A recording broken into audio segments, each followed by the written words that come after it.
All right.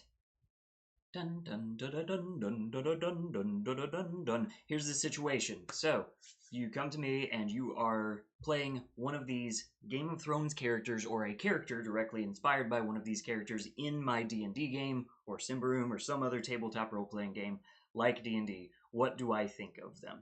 That is what we are grading today. It is not who the bestest characters are. We're not talking about George R. R. Martin. We're not even going to talk that much about Dave and Dan, the other D&D, as much as we can.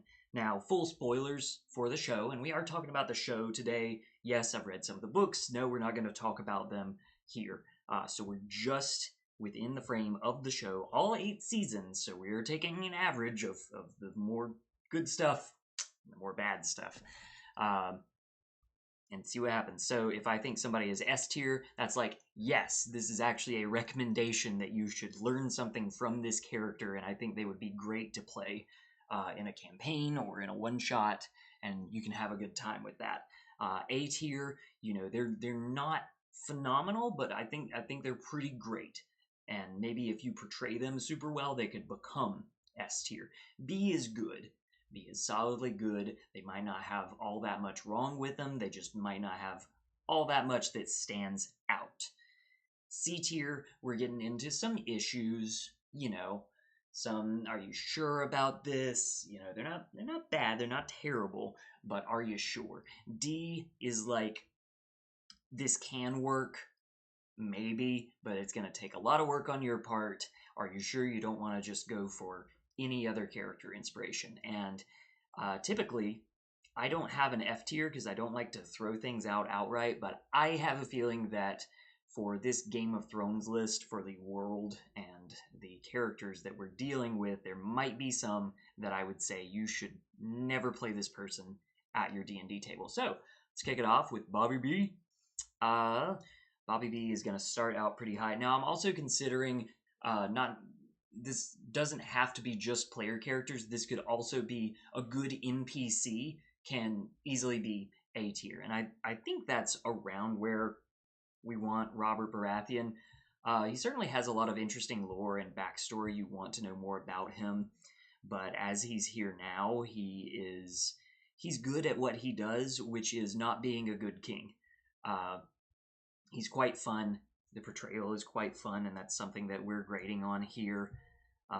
Is this a voice that you can steal kind of thing? And yeah, I think that Robert is fun. Is he going to be great? Is he going to play well with others? Well, he doesn't play great with Ned, his best friend, allegedly. So if we're thinking about a party structure, which most RPGs are in a party, you're not often in a duet scenario. I'm feeling like a high B or low A, and this can fluctuate. Sansa. Now, with Sansa, we have an issue where I'm going to feel her out right there. I actually like Robert quite a bit. I'm going to pop him up to A. I'm going to bump Sansa up. Sansa is non-combative, and that is particularly difficult in D&D, even if you're playing more of a support class, like a peaceful cleric, or an especially supportive bard, or a mastermind rogue. But you have to be able to do something, and Sansa doesn't have a lot going for her in that department. She's often having to be saved by other people. And there's also the factor that once she starts playing the game, in the latter seasons, after she goes to the Vale, she's not actually doing that much. The moves that she's making, for example, saving the Battle of the Bastards, is not so much her as much as it is asking Peter Baelish, and then Peter Baelish is the one who makes the big move and saves the Battle of the Bastards. So Sansa is interesting. She has a lot of potential. I know a lot of people are quite annoyed with her in the early seasons. While I don't think that's warranted and I don't agree, I do see where that comes from, and avoiding annoying characters at the table is a factor. I want to like Sansa. I want to say that I would say yes to somebody wanting to play Sansa, especially if we're doing like a scenario of, hey, season 8 sucks, let's play it at our table and see how we would do it differently. I think that's fine and that's fun, but there's no denying that you're gonna have to do some interesting stuff to make Sansa work, so I'm gonna keep her at the top of C tier. Arya, yeah, starts out very strong. Her whole tomboy outsider nature is a natural fit for the kind of adventurer character that we often see in D&D. She winds up being a very competent assassin and having some magic to her and an overwhelming amount of constitution for all the damage she should be taking. Yeah, I think Arya Stark has enough going for her and is a very fun character, even when we get into the latter seasons, and she bothers me. Some people were still on board for Arya, so I think she's gonna be our first S tier. Who has a better story than Bran Broken? Yeah, people certainly have opinions about wheelchairs in D&D, don't they? The thing about Bran is when we're looking at these characters and we're looking at role-playing games, we have a lot of fighters here. We have a lot of backroom schemers. We don't have a lot of magic characters, and Bran winds up becoming one of the premier magic users, spellcasters in the series, and that comes with a ton of potential on it. Unfortunately, that does come with the sacrifice of his roleplay ability, his actual portrayal at the table from the player. Could get quite bothersome, I think, to have somebody that's trying to play somebody with no emotion, but they just kind of know everything. Look at my character sheet. It turns out I do have a spell for this. I actually knew what was going on the whole time. So, as much as like his power set would spike him up into here, I think that his portrayal and his characterization are gonna keep him towards B. Rickon. I have to put Rickon in F. And this is not because he's not a capital P problematic character. He's not super evil, although you can play evil characters in D&D and tabletop role-playing games, and we'll certainly see a few of those. He's not a character. He is a child-shaped prop that is just kind of around in the scenes that he's in, and then when you finally think maybe we're going to start to see a little bit of what his character is, he gets shot and killed and fridged for the sake of the other Starks. So yeah, I would not recommend this as an NPC or as a character. You gotta have more going on than just saying, I'm a kid and I'm not gonna talk very much and maybe I like animals. Joffrey. Now, if Rickon's in F, Joffrey should be in F, right? I'm not so sure. Joffrey is kind of a love-to-hate character. He's fun. He's funny from an outside perspective, and I think there's enough separation there that if you were at the gaming table and your DM is playing this character, or even if someone else at the table is playing this character, that he's kind of pathetic and non-threatening enough that you're like, oh, okay, dude, you're doing this stuff because you're a child king, whatever. And I'm not gonna say that's not bothersome and annoying. He doesn't go up here, but when Marjorie comes around, we do see that there's a side of him that is, I don't want to say pragmatic because it's much more self-interested than that. There's a side to Joffrey that he is still a kid. He wants approval.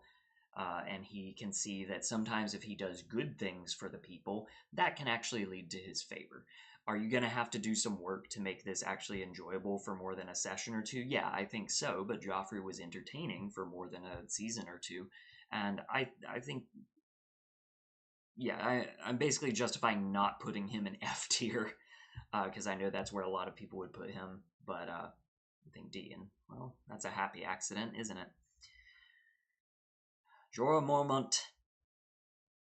So Jorah Mormont starts kind of high because he is very much a fighter or even an Oath of the Crown paladin type guy. You can very much see him as an adventurer in this world, and I think that has merit. He has some baggage in his backstory that he's having to work through, but he's not totally being a jerk about it. he has potential. He's still trying to cling to those knightly values that others thought he abandoned. And I think there's a lot going on with that we don't necessarily see through his action and through his presentation. So Jorah is good, a little boring. I would like to see a little more flair and a little spice to your D&D character. I think you're capable, and I think you could still take Jorah and elevate him, but with what's there, I think he's a B tier. Theon,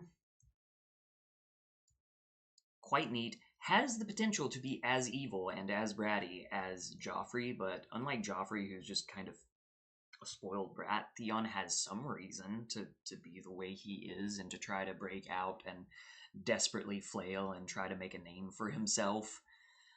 His whole arc of trying to be a Stark or trying to be a Greyjoy or just trying to be himself and then failing at everything and becoming Reek is compelling. It is interesting. He has a lot of ways he can go build-wise and a lot of ways his personality can go, and I think that makes him very intriguing as a roleplay opportunity.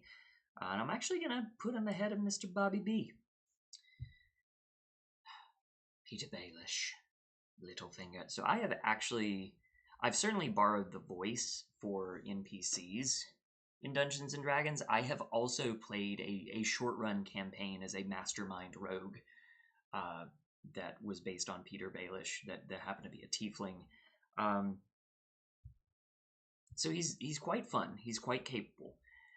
He's not combative, and that's going to hold you back in D&D and a lot of role-playing games. But his portrayal is so fun, and his archetype is so interesting. The guy that is always in the shadows and has a spy for everything and money to back it up. Yeah, it's a shame what happened to him in later seasons, but even there, just his presence is enough to keep you guessing what is going on, even when it turns out that nothing is going on, because he's been so dumbed down. So I think he belongs in A. Sandor Clegane, the Hound, I'm popping him up to S tier. Yeah, very cool. And this is an example of how you can play a character that's a total asshole, probably in the chaotic neutral zone, but he still makes sense. His actions and his choices are his own, but you can kind of tell what's driving him. Really good in a fight. Yeah, I think Hound is S tier, actually. Sam Tarly, oh my. I'm feeling a D tier on this one. He's basically a non-combatant, and kind of like people like the archetype of a shadowy schemer. Some people like the archetype of, a bookish nerd who's just gonna ride as hard as he can on that line and see how far he can go. And I've seen people do this and it rarely works. And yeah, I don't think it worked particularly well in Game of Thrones, to be honest. He just kind of bumbles around. He winds up in the wrong place at the wrong time and then lands a nat 20 and he's okay. And that's not something that you can rely on when you're playing your tabletop role-playing game. This is going to be difficult, and I think in a lot of zones, Sam is going to die long before a lot of the characters that we do see die early. And not to say it can't be fun. I'm not putting him in F tier. I could even see him in C. I'll be nice. I'll be nice to Sam, and I'll put him in lower C, and we'll see if I change my mind. Tyrion. We're bopping you all the way up here, bud. Yup, that's where you're going. I don't think I need to explain why this is such an amazing character. Amazing portrayal by Peter Dinklage, of course. Even if he gets way dumbed down in the latter seasons, he's trying to do things through his advice. He doesn't really pick up a sword or an axe after a while. Still gets a major kill on a big bad evil guy, that's for sure, though. Yeah, Tyrion's super cool. He He started out with some low rolls on his ability scores, but that didn't deter him. And I think that's great for your role-playing character, especially to use your brain and not necessarily your avatar's brain to try to solve problems in the game world, no matter what comes your way. Yeah, great character, great role-playing character. Maybe I should have added like an SS tier. Oh well, this is fine. We got a lot of characters to go. Renly. Now I quite love Renly from the books, but we're not talking about the books. We're talking about the show, where he's not jacked and charming and clad in big green plate mail. God, Book Renly's cool. Yeah, in the show, there's unfortunately not that much going on. His inner conflict with trying to be the king and ousting his brother Stannis, I don't think comes off very well. We're of course missing the Peach scene.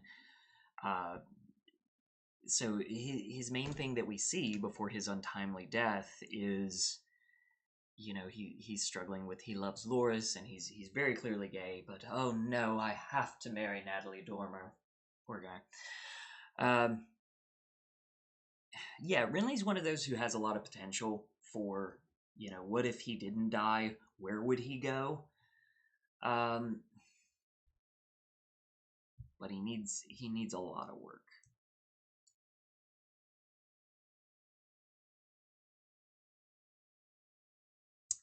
Do I think he could go more places than Sansa is the question. I think so. I think it's clear that he has some charisma. He's able to quickly gain a lot of backers. You look at the people in his pocket on his side and how interesting they become from the fallout of his death. I think that speaks to his character. Roz. I like Roz in the show. It's a shame what happened to her. Both her death and the fact that you realize that she's mostly around to be an observer for exposition scenes. There is potential for trying to pick somebody of a very humble station in your fantasy world and just saying, like, I'm a whore just trying to get by. Let me see what I can do. I think that's a novel concept for your role-playing character, to be somebody who is not initially a hero or a noble. How far can you take it? I'm not very sure. She has a decent amount of fun, like, characterization to her, I think. I'm gonna keep her in the bottom of C. All right, Bear Daddy, J.R. Mormont. Let's start by putting him next to his son, as much as that might anger both of them. Quite like James Cosmo. He shows up in these little bit parts in other action movies. It's always nice to see him around. But the character himself, you know, he's a gruff commander, but he also has that softer side. He's a very good, like, dad archetype, that's for sure.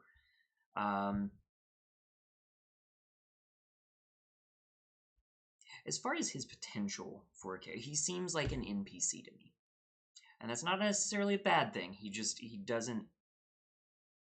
seems like somebody who is more driven by the story than somebody who is going to drive the story himself. So I think that actually puts him a bit behind these two. And actually, based on what I just said, I actually want to bump up Sansa, and I'm going to drop him down to C. Quite good, but want a little more to happen. Gendry. Oh, it could have been. Okay. Yeah, Gendry's going to be pretty low.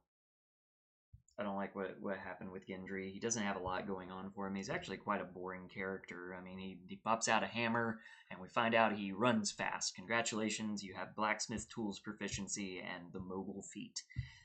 You're going to need a little more going on than that, bud. And the whole, like, bastard thing doesn't really play out too, because how many bastards are on this list? I actually think Sam is, like, a more fun character than Gendry.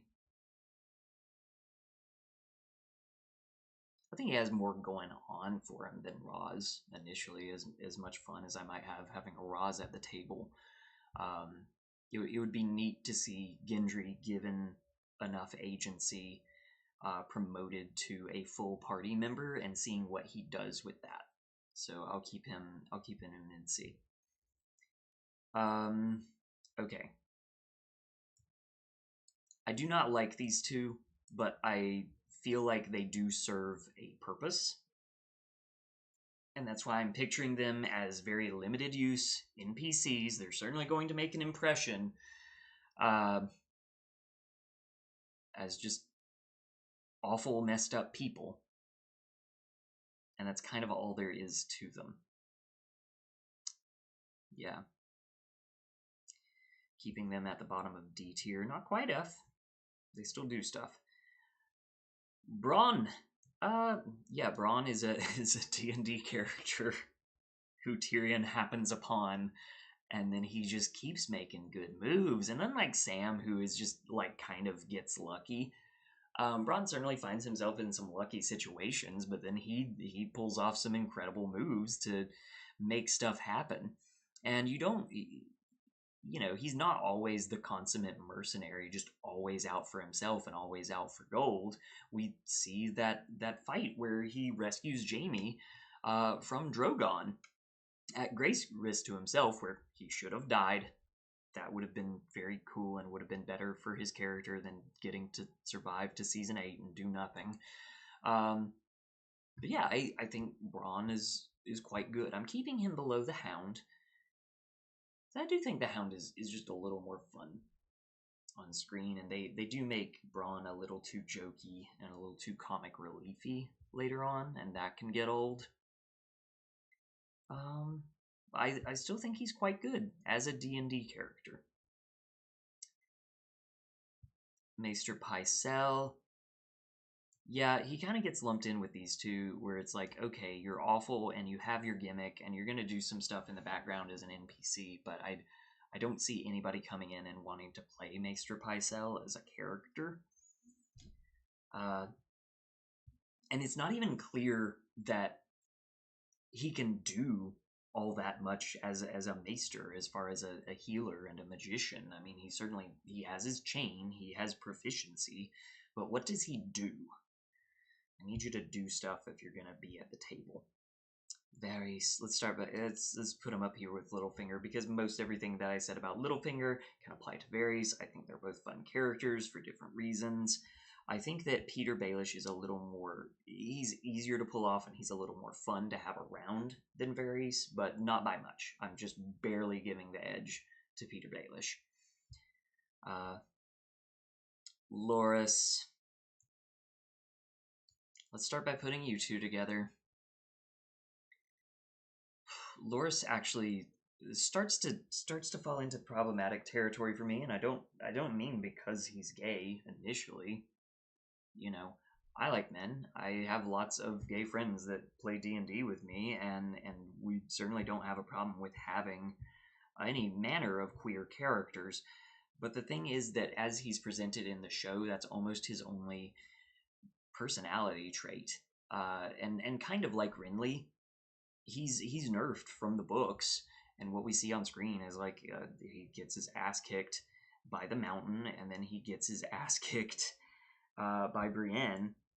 And he's a good sport about it, I guess you can say. But he kind of takes his lumps in the political stage too. He takes whatever's coming to him, like, oh, I guess I gotta marry Cersei. Fine, okay. Oh, guess I'm being captured by the religious zealots now. The more I think about Loras, the more I'm actually a little upset by him. I think he could be neat. Yeah, I'm putting Loras down here and see. Cersei. I have never really enjoyed Cersei, to be honest with you.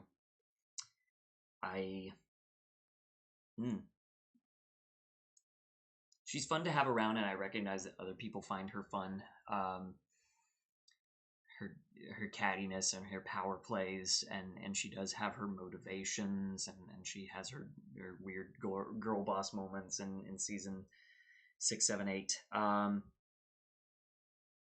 think she could be a very fun villain, actually. So on account of that, considering in the Dungeon Master NPC potential, I think she belongs in B tier, but out of spite, I'm keeping Sansa above her. Shay. People don't like Shay. Whereas these two are around or these three are kind of around and fill their purpose, like Shay fills a purpose, but also does so in kind of an annoying manner.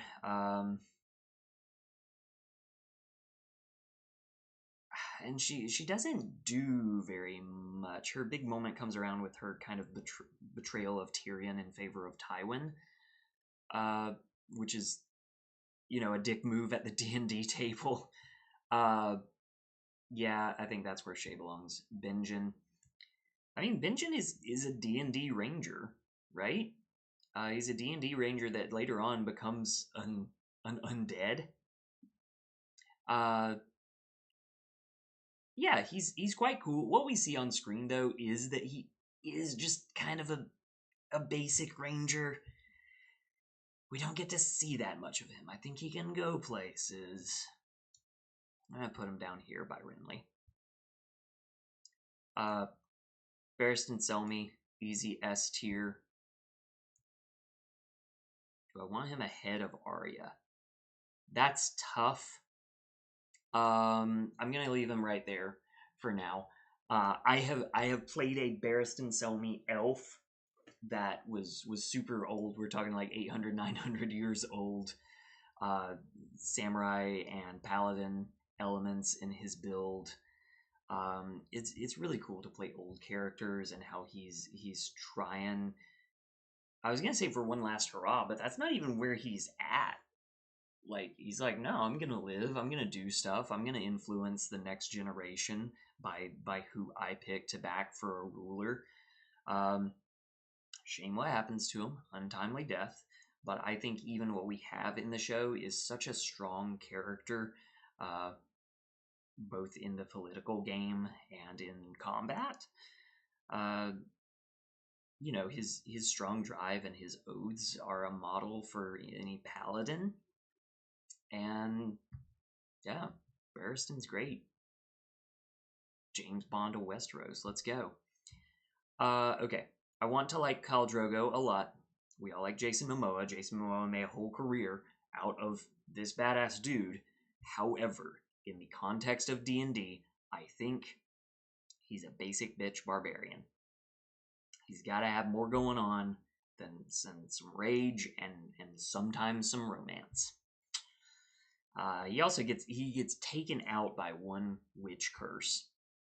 Dude, you couldn't pass Constitution saves with your high Constitution? Come on.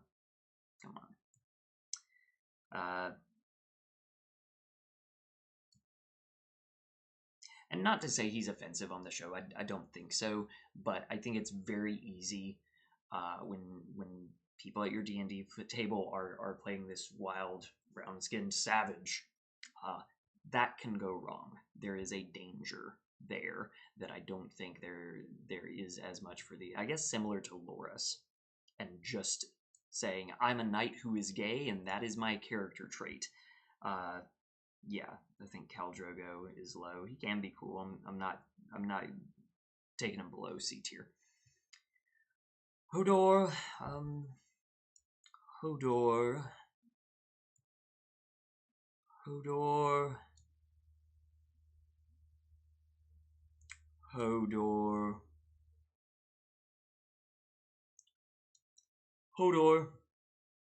Lancel Lannister. I don't like Lancel, actually.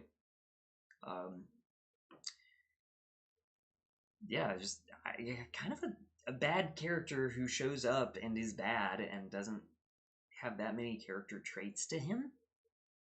He's just kind of a funny, like, oh, this scheme happens, somebody's doing evil things, and Lancel happens to be there too, because of course he is. I think he's F tier. Maester Lewin. He's a good NPC. He does his job. I actually quite like the actor's portrayal. I think he can be neat, but only to a certain extent. He has a low ceiling to what he can do, whereas somebody like any of these three dudes can actually take their characters pretty high. Lewin is reined in by his own values and his humility. I think that Alistair Thorne is quite good, actually. He's a limited villain. He's not going to be a big bad boss. As a player character, I'm not even going to say he's not going to play along well with the party, because we see that he's capable of it. He might be spiteful towards the party, but he's going to hang out with them long enough to get the job done. Yeah, and I think playing like the hard-ass sergeant character has some merit. Yeah, totally. Do I like him better than Jorah Mormont? I don't think so, so I think I'm going to drop him down here. But as a fairly minor character on the rest of this list, I think that Alistair is doing pretty good. Asha, she's kind of a barbarian bandit who hangs out. She has a few tricks, a few unexpected moments where she gets to show off how competent she is. So,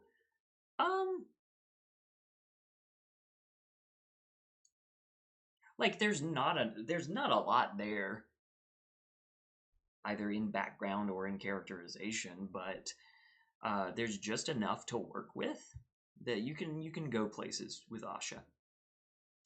Maester Aemon. Let's put him next to Lewin,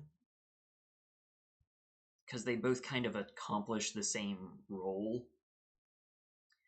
But I think Aemon is more interesting by virtue of his heritage, but also just the way that he kind of plays around with his speech, and he tells sometimes little lies and sometimes big truths.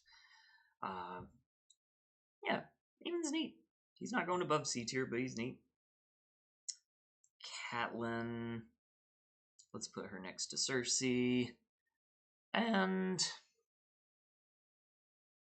it's very unfortunate that Catelyn is driven by fairly good values, and it winds up getting her in very bad places. That's not a terrible place to be at the role-playing table. I think more bad stuff should happen to your player characters to test them, not just in combat, but attack every part of their character sheet. And Catelyn is certainly put through the test. Yeah, I think I'm looking at the other like non-combatant ladies up here, kind of our schemers. She does make moves. I think she has less going on for her than Cersei, so she belongs about right there. Asha is more of an adventurer, though.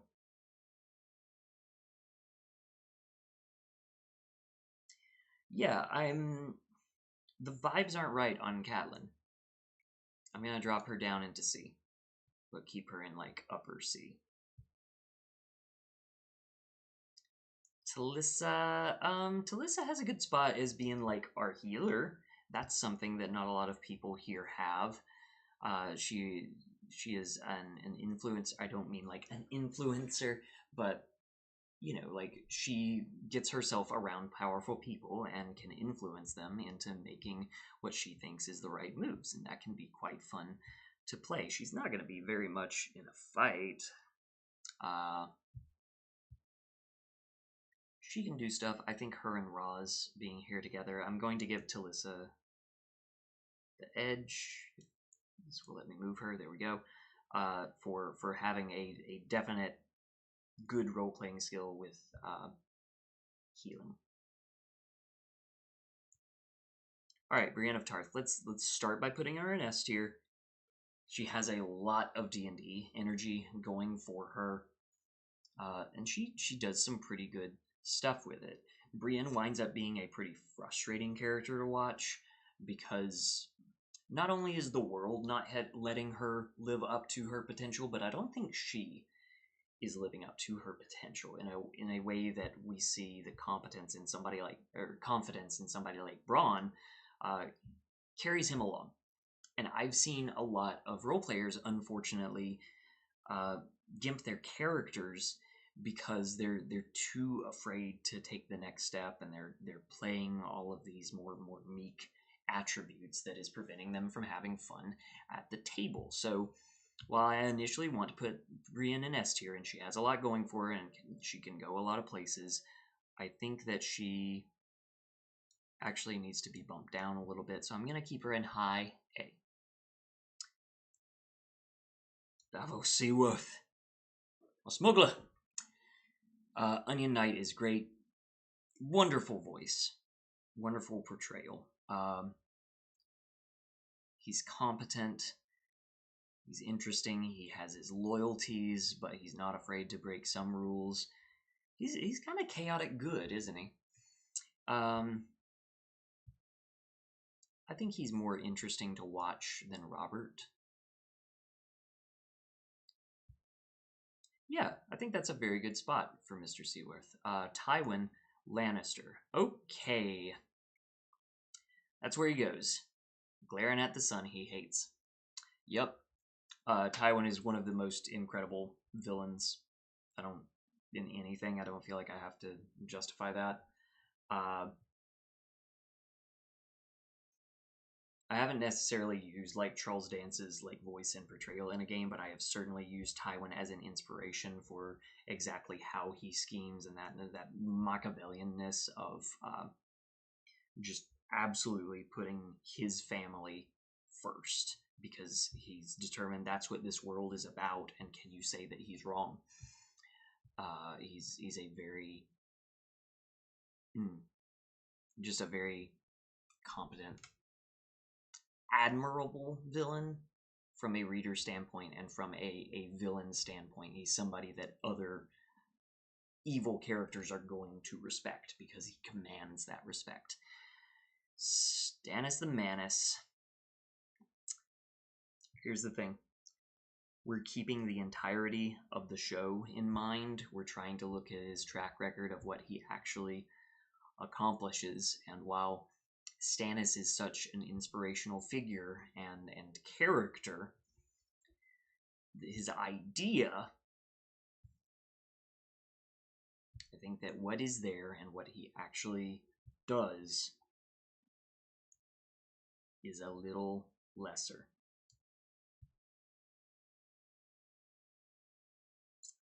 Between these two characters, if you came to me pitching Stannis and pitching Davos, I would be more intrigued by what you could do with Davos than with Stannis. They're still both A tier. They're still both next to each other and ahead of Bobby B.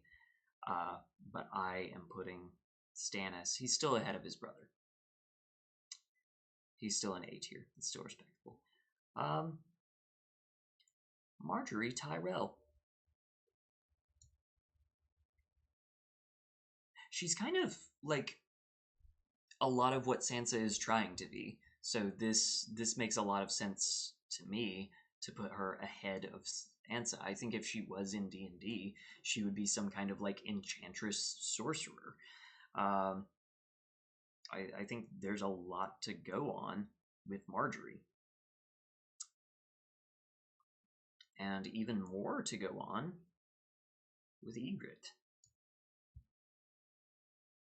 In fact, these two have similar like skill sets and proficiencies as far as being rangers, both in the sense of like good at combat, but also knowledgeable of the North, their favored terrain. But I think Ygritte is more fun to have around. I don't think we're going to deny that she's a fun character, and fun is a factor in your role-playing game, isn't it?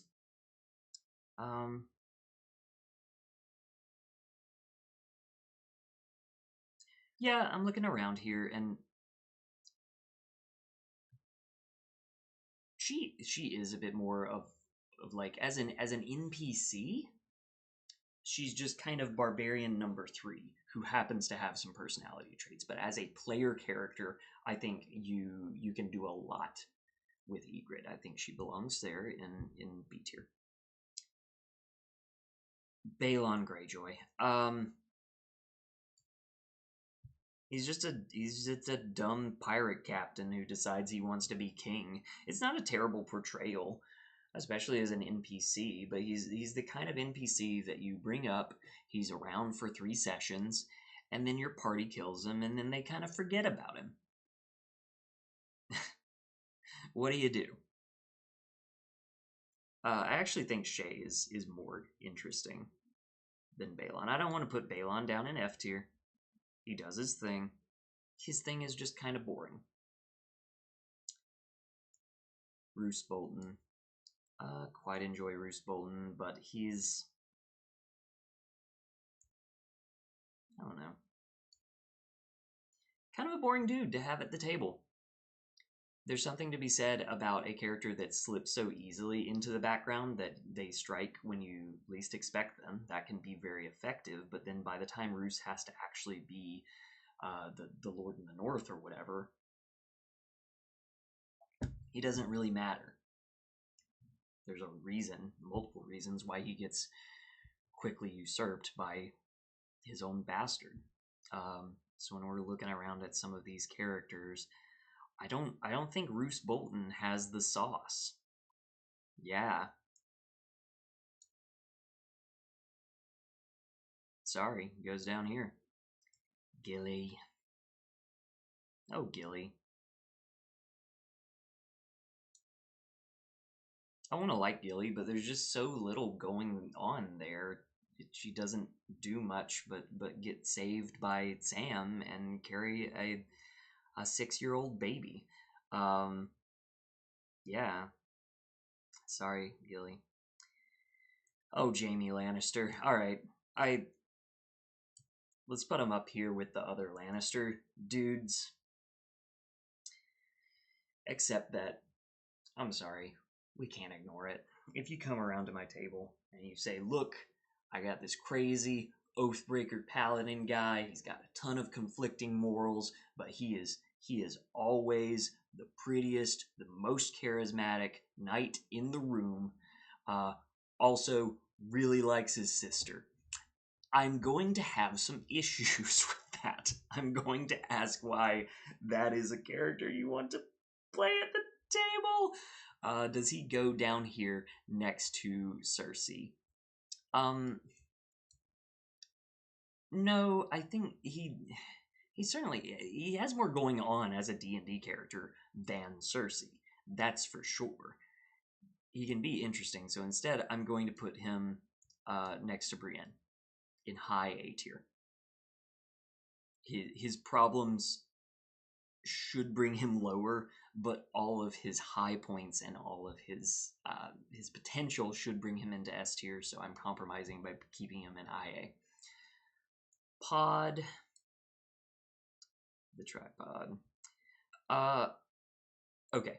Pod is likable. It's cool to play a squire. It's cool to have a hireling. Pod doesn't actually have that much to his character besides being in the background and occasionally, I don't want to say having a quip, because it's not that he's clever, it's that he says something that is funny at his expense.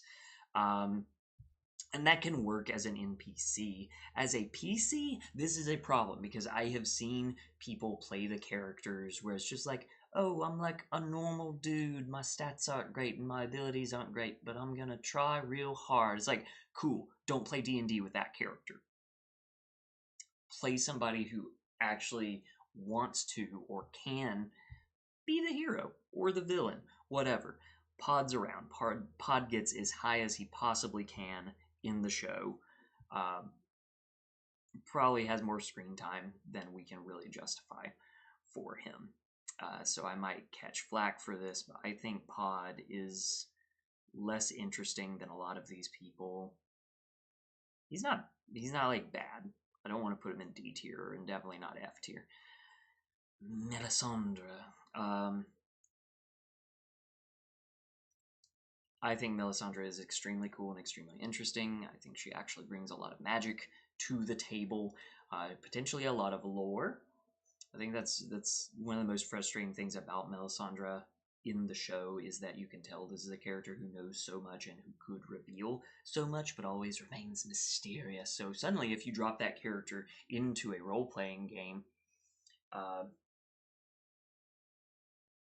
where people can ask her questions and start to roll some persuasion checks and some detect thoughts and maybe pry her brain and get some of those secrets of the world. I think there's a lot going on there. Do I want to put her ahead of Arya? I don't think so. We'll keep these two old people together. Old and powerful people, movers and shakers in the world. Yara. Let's start by putting her next to her dad. Because again, from an NPC standpoint, she is just kind of a pirate captain who has, some interesting personality. She's more fun to have around than Balon for sure, but your characters are going to wipe the floor with her in their first sea fight. As a player character, she can do a lot. She can go places. Does she have more going on than Loras Tyrell? I think so, actually.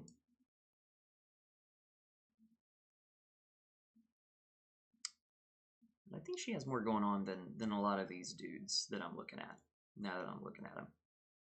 Let's put her up here. Jaqen H'ghar. Yeah, this guy works.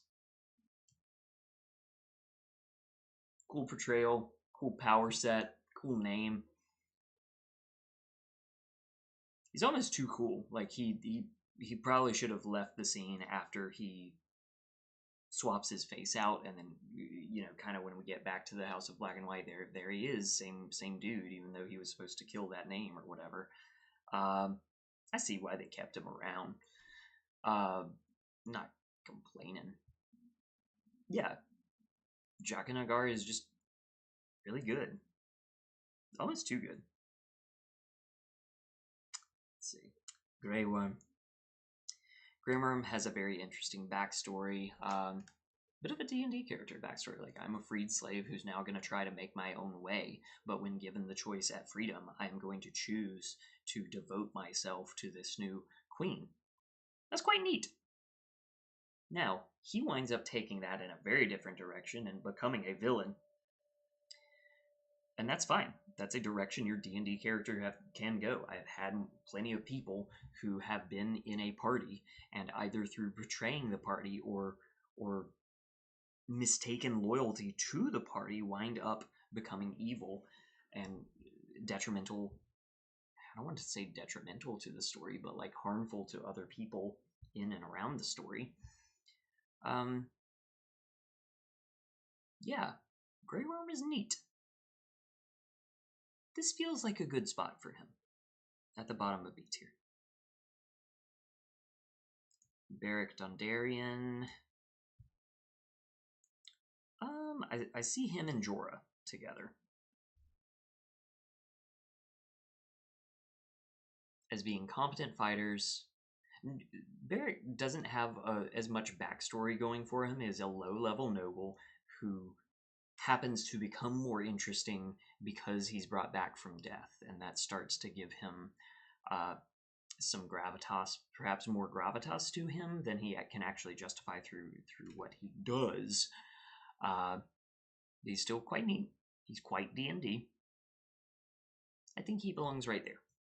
That's a good spot for Beric. Missandei. Let's put her down with the women that don't get to do much. And that is kind of a side effect of the world building of Westeros, that it is quite patriarchal in most places. I know there are some matriarchies around. Missandei does have to struggle to find her place and prove herself. She does, after some struggling, get a good spot in Dany's court. But we also see what becomes of that.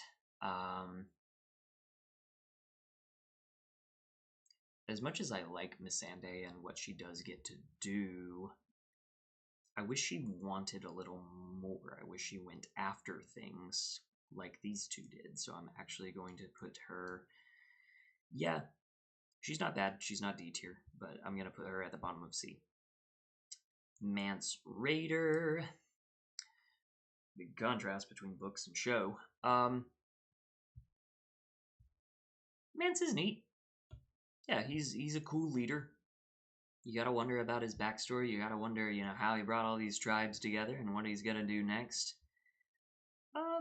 He's pretty cool. I actually feel him being down here, yeah, along the lines of Sansa, because he does become more of a leader, even though we are told that he is competent in a fight too. He's a political mover with different political moves than everyone else south of the wall. Tormund. Tormund is quite good. A funny barbarian guy. What's not to love? Does he starts to become too much of a gimmick character in a way that doesn't totally make sense for where he came from, which is why I'm keeping him a little low. But he's going to be good to have around. He's going to be great in a fight. He's going to be great in the tavern. If I were playing D&D with these people, Tormund would be a good guy to have at my table. But yeah, A tier is a very respectable spot for him. I don't feel like putting him higher. Ramsay Bolton is F tier. Ramsay Bolton and the players that would play this character and the DMs that would field this character are the fuel for RPG horror stories. It almost feels bad putting him next to these two, who are mostly here by virtue of being too boring to put in your game. Ramsay Bolton is not boring. I'll give him that. But the stuff he does and the self-important edginess that he imbues to it might be fun to watch. He might be, a love-to-hate character, kind of like Joffrey, but I do think he overstays his welcome. I do think that would be incredibly just annoying and painful to have at the D&D table. I think he's going to stay at the very bottom of our list. We still got a lot of characters to go, and the first one up is Daenerys Targaryen. Holy shit, what do we do with Daenerys?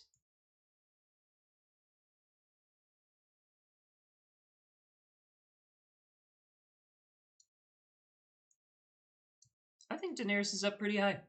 Yeah. I've now met a lot of people, especially a good number of ladies, who hadn't played D&D before. But they're like, I can be like Daenerys? Tell me more. Or some variation of that. The same thing has happened with Arya, to be fair. But Daenerys is an aspirational and charismatic figure for most of the show. And, oh, good lord. Season 8.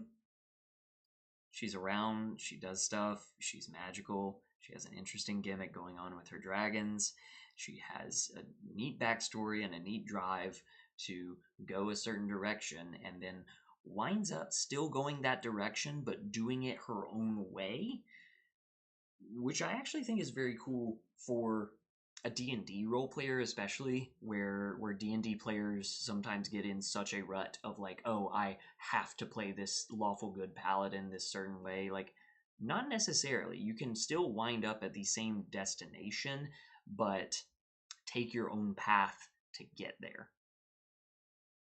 I think Daenerys is very neat and has a lot of potential, especially as a let's replay season 8 and take it somewhere different, please. Yeah, I'm sticking with that. Also got to meet Emilia Clarke one time. Really nice. I'll tell that story someday. Olenna Tyrell. Let's put her around Cersei level. I think she's more fun than Cersei, and she has...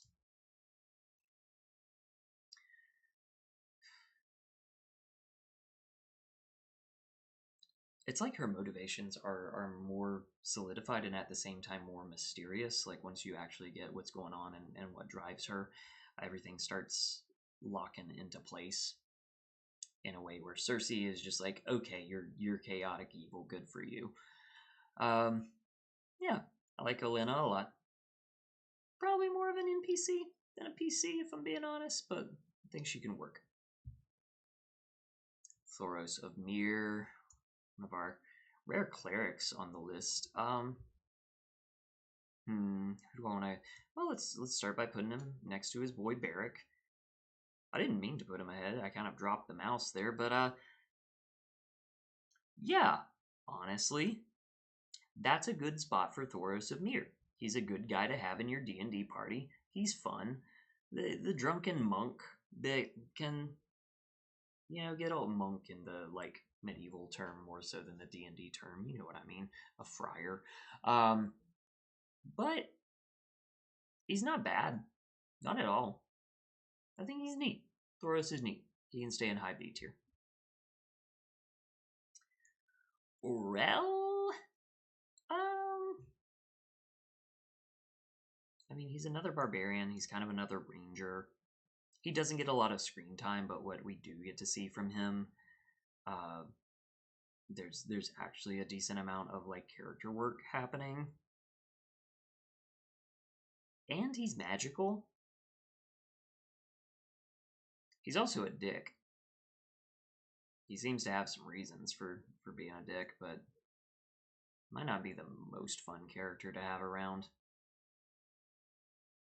Like, I would want to put him around here just for like what he does and what he can do, but I feel like his character is not going to be a good sport like some of these folks are.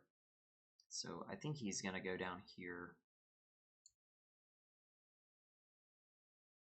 Yeah. I'd rather have a Khal Drogo at my table than an Orell. Qyburn. Where are other maesters? Qyburn is like immediately the best of the maesters, right? He's kind of this mad scientist, this discredited academic, and yet he is not outwardly this mad scientist, Frankenstein Rick Sanchez character. He's quite calm, very polite, almost too polite. And I think that's wonderful as your next villain. Even as a PC, it's good. A lot of artificer, because he is like an alchemist artificer, isn't he? Starts to be a necromancer. Good lord. Yeah, a lot of that type of character I tend to see being very eccentric, and for him to be almost subdued, that's saying something. That's quite neat. It does mean that he doesn't have a ton of personality. As I'm looking around here, I do see some big personalities. But I'm going to put him around here. I'll actually put him behind Grey Worm, because Grey Worm, you can tell like what he's going for and what he wants from the world, whereas Qyburn you can't, and that does add something too. But I think I'd rather have somebody who has some clear drive going for him. Okay. The Blackfish. One of my favorite characters in the show. However, when we look at what he does and what that would be like to have at your D&D table, I actually think that his just like gruff shtick is going to go pretty low. I think he belongs down here with Alistair Thorne. That's actually not a bad spot for him at all, these two next to each other. Tommen is almost as bad as Rickon for being just kind of a boy. He does get more to do, and you can tell that he has a good heart somewhere in there, and who knows where he could go. I don't think he belongs in F tier. I think he belongs in low D. You'll have to figure out his role and what he's gonna do as this benevolent boy king, which we don't see a lot of benevolent boy kings. Usually when they're already a boy king, they're one of these or they're one of these. Okay, Darian Harris is he belongs up here with some of our other mercenary dudes, except I think these two have more aura going for them than Dario. Dario does more, but behind the scenes, he's a little one note. He's almost your bard that is always rolling seduction. Um, it can work. I don't think he's bad. I think he just barely makes it into A tier. He's fun. He's easier to make fun than Jorah Mormont. That serious of a character is easy to make fun, and fun is a factor. So I am gonna keep him in low A here. All right. Boom. That's where Oberyn Martell goes. Sticks around for one season, steals the show, and makes Pedro Pascal a whole career for the next however long Pedro Pascal is going to be alive, right? Um, Great character. Um, Good motivation, great portrayal. He's competent with more than just a spear. He knows poisons, he can scheme, he can make a speech, he can inspire a crowd. He gets cocky. He trips on a nat 1 acrobatics check or dex save, whatever you want to call it, and then he gets his face crushed in by a super critical. I don't think I have the mountain on this list. Oh well. Mountain would probably be F tier, to be honest. But yeah, Oberyn, amazing. No notes. Ilaria Sand. Do like me some Indira Varma. However, this character sucks. Yeah. I don't like what they did with her. They could have done a lot, and they did none of it.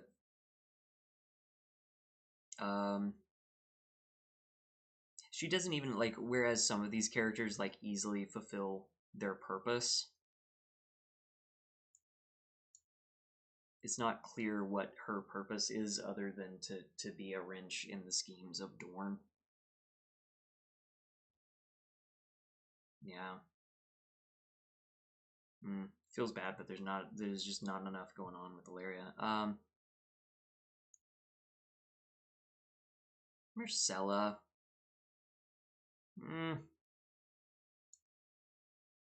She's not bad.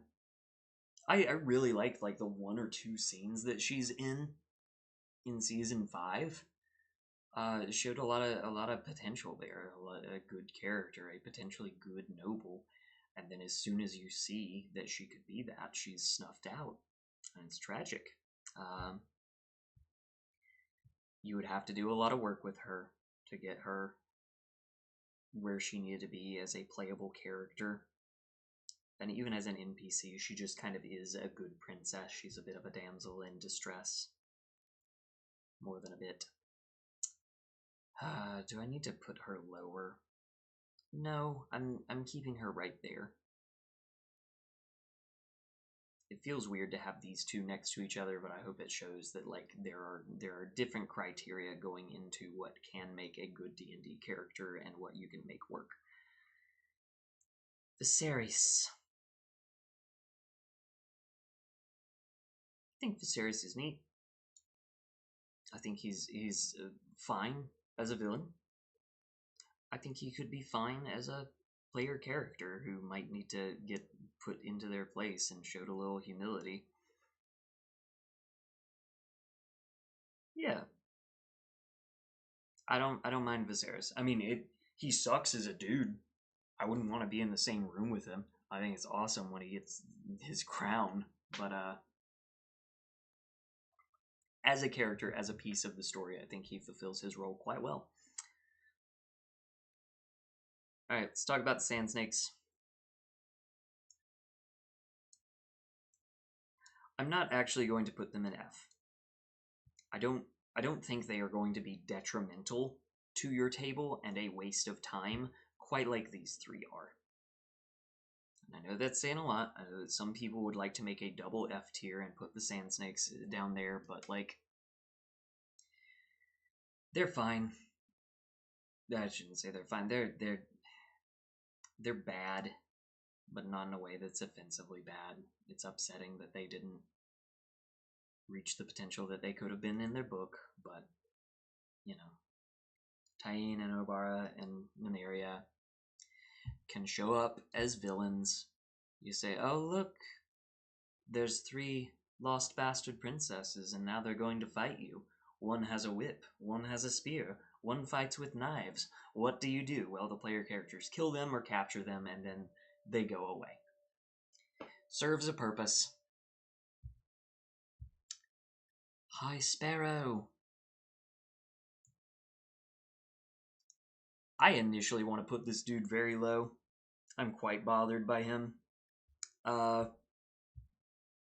It would be very annoying if a player or a dungeon master came out and was preaching fake scripture to me and never really did much, and yet, because of his army of NPCs, winds up being at the top of the world.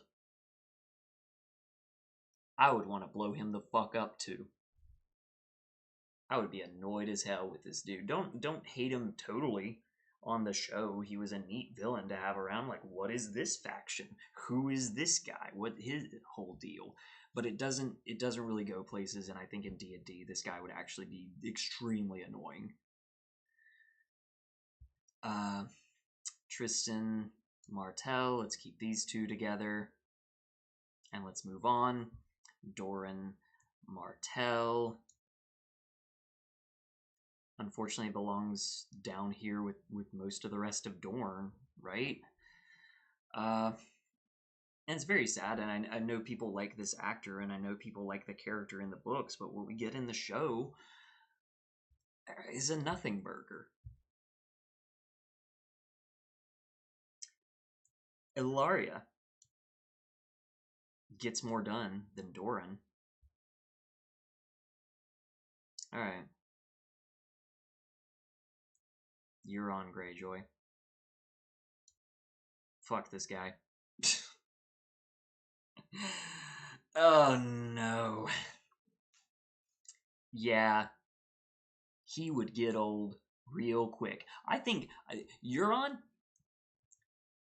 is like an S tier villain for popping in one time as dungeon master to ham it up and be like, this is my hot topic pirate guy. What are you gonna do? He sucks. And then your PCs are like, this guy sucks. We want him dead. And then he's gone.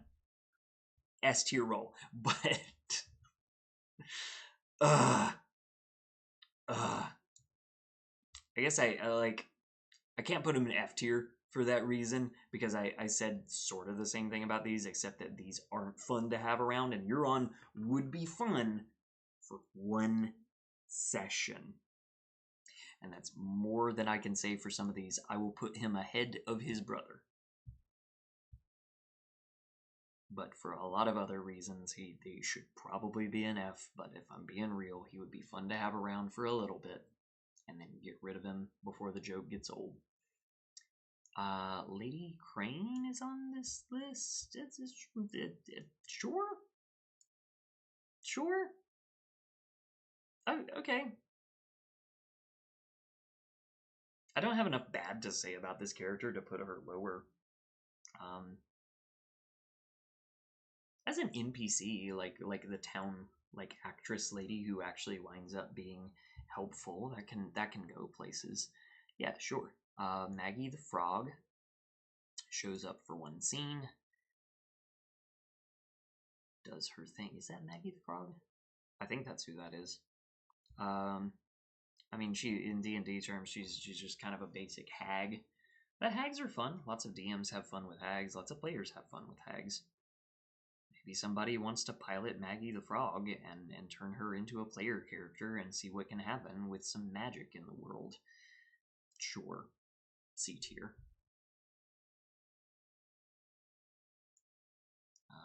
what's this guy's name? Randall Tarley. Um, he's okay, I guess. He's just kind of a stern dad. I'm actually gonna make that bring him down, because while he's fine at what he does and he serves, let's put him next to Joffrey. Because as much as like I don't mind having this around, some of the stickiest situations I've gotten in D&D, as far as like somebody being triggered, and stuff getting too real, has actually been from father characters and the way I handled them. And somebody being like, okay, you're doing this evil dad thing, but the thing you did in particular right there really reminded me of my own dad, and I actually need to take 5 or like have a chat. And sometimes that's okay. Sometimes it's okay to have those real chats. Um, but I would rather play it a little more safe and not just be like, here is a dude whose personality trait is that he's an asshole father. Oh, Jon Snow. Okay. What do we say about Jon Snow? Ugh. Um. Ugh. So much he could do. So many conflicting emotions. We know that that's what George is about. Uh, I have to wonder how much of Jon's story and what we watch for is because of what Jon does, and how much of it is because of what happens to Jon. Because Theon has a lot happen to him, but he also makes a lot of choice. I think Jon might be in the same territory as Theon, actually, perhaps ironically. He's not terrible. I'm frustrated with Jon Snow as a character, but he is sort of our hero's journey model. George certainly takes that in different directions, but like as a base, YA protagonist standpoint, like you can do worse than Jon Snow. He is interesting. The lore implications behind his birth and everything certainly becomes interesting. He does take control of the Night's Watch. He is not just a good sword fighter and a bastard. He becomes a leader in his own right. But I'm looking around here. His whole like broody attitude, right, would get old in a way that I don't think Dario's like seduction shtick would. That may come down to a personal preference. I get tired of broody real quick. I start looking down here at some of these other guys. Like, I like some of these characters more than I like Jon, but Jon has more going on and more places he could go. So I'll keep him at bottom A. I think that's fine. I don't know who this is. I don't know if this is a bad picture or if I have a bad memory. I cannot tell who this character is, so I'm just sorry. I can't tell who this character is, and I might just leave them there. Brother Ray. I don't know, man. He shows up. He's in all of one episode. He does his thing. It's good. Really like Ian McShane. He's usually a villain. He's usually a good villain or a good like mobster boss type character, like he is in John Wick. But I'm going off on a tangent. He belongs here with Maggie the Frog. Like he fulfills his role. He does it well. He's a good one-time NPC. Maybe somebody could take him and make a character of him. Why not? This guy, this maester that is at Hightower. I don't remember the maester capital. Let's start by putting him in with this crowd as far as like shows up. I'm more intrigued by these two than I am by this guy. I'm being honest. I think he belongs down here with Pycelle. Yeah, that feels right. I see Shay over here by Gilly. I think Shay is more interesting than Gilly. Let's do that right there. Robb. Let's start by putting Robb by Jon. I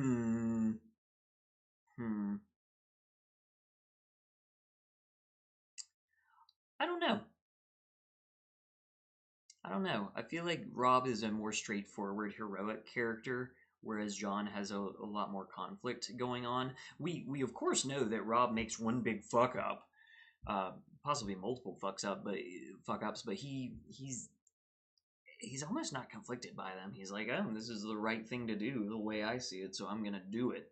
Whereas Jon is like, oh no, he really struggles with his opinion. That does fall into the broody thing. Which one would I rather have you play? I would rather have you play Jon Snow. Yeah, for sure. Robb is almost too ideal. So when I start looking around here at other characters who are ideal and could be something, I think him and Renly have a lot in common. He's not bad. He's B tier. And ironically enough, we are ending the list with Ned Stark. Where do we put a Ned? Let's start by putting him up here. Neat character. I don't feel like putting him ahead of Jon. No, I don't feel like putting him ahead of Jon. And then I see Bran down there. I want to like Bran more, but then I think of the non-character that he becomes in the latter seasons, which actually makes him a lot worse. Bran still has so much going for him that I'll keep him in B. I think Ned is an A. Certainly a good portrayal, good values going on, a ton of terrible decisions.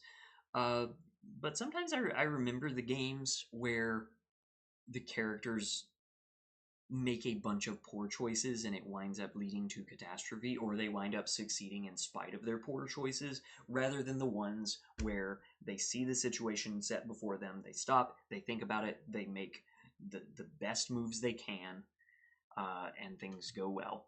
So, yeah, I think Ned is a good tragic character. I think he's a good what if character. What if he wasn't beheaded? What if he got to go up north to the Night's Watch and he ran a Night's Watch campaign?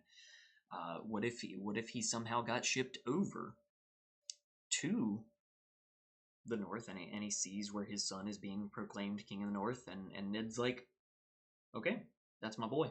I'm not the king anymore. Well, if he wasn't dead, none of that would have happened, so scratch some of that, but let's say he got away, there still would have been a rebellion. I'm getting into total fanfic territory. All right, so let's look at this. How many people do I have in S tier? 1, 2, 3, 4, 5, 6, 7, 8, 9, 10. I got a top 10 characters in S tier that you could potentially play in your D&D adventure. And yeah, I think these are all pretty great examples of characters. A tier is looking solid. B tier, actually a lot of, this is a very diverse crew in B tier in terms of like what they can do and why they're pretty good at it, but they don't, they're not great and not amazing. And sometimes that's actually not the worst thing, to play somebody who's just a little more humble.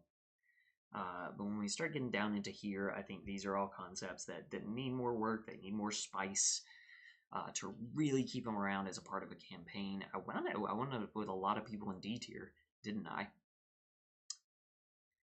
And then 4 people in F tier.